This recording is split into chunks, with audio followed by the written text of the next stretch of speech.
CPR रुग्णालयात उपचारासाठी आलेल्या महिलेवर वेळेत उपचार न केल्याने मृत्यू. नातेवाईकांचा आरोप.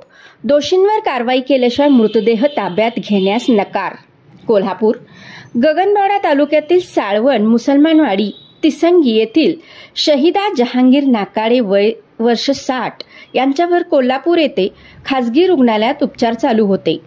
त्यांच्या नातेवाईकांनी आज सकाळी सीपीआर रुग्णालयात येऊन आयसीयू बेड खाली आहे का याची चौकशी करून खासगी रुग्णवाहिकेतून सीपीआर रुग्णालयात घेऊन आले असता त्यांना वेळेवर स्ट्रेचर मिळाला नाही किंवा तेथील स्टाफला नातेवाईकांनी विनंती करून सुद्धा अत्यवस्थ असलेल्या शहीदा नाकाडे यांना तपासण्यासाठी डॉक्टरसह इतर स्टाफ वेळेत न आल्याने शेवटी खासगी रुग्णवाहिकेतून आलेल्या एका व्यक्तीने ऑक्सिजन लावला. तोपर्यंत त्या महिलेला अपघात विभागात घेईपर्यंत त्या महिलेचा मृत्यू झाला. ही माहिती नातेवाईकांना समजताच नातेवाईकांनी तेथील स्टाफला चांगलेच धारेवर धरत संबंधितांवर कारवाई होत नाही तोपर्यंत मृतदेह ताब्यात न घेण्याचा पवित्रा घेतला.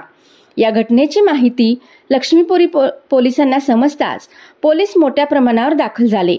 या घटनेची नोंद सीपीआर पोलीस चौकीत झालेली आहे. साळवण येथील शहीदा नाकाडे यांचा 1.5-2 महिन्यापूर्वी अपघात झाला होता. त्या गावातूनच चालत जात असताना एका मोटरसायकलने धडक दिल्याने त्या गंभीर जखमी झाल्या होत्या. जखमीवर कोल्हापूर येथे खासगी रुग्णालयात उपचार चालू होते. पुढील उपचारासाठी सीपीआर रुग्णालयात दाखल करण्यात आले असता हा प्रकार घडला. सीपीआर रुग्णालयात उपचारासाठी यायचे कशासाठी? वेळेत उपचार होत नसतील तर या स्टाफचा उपयोग काय?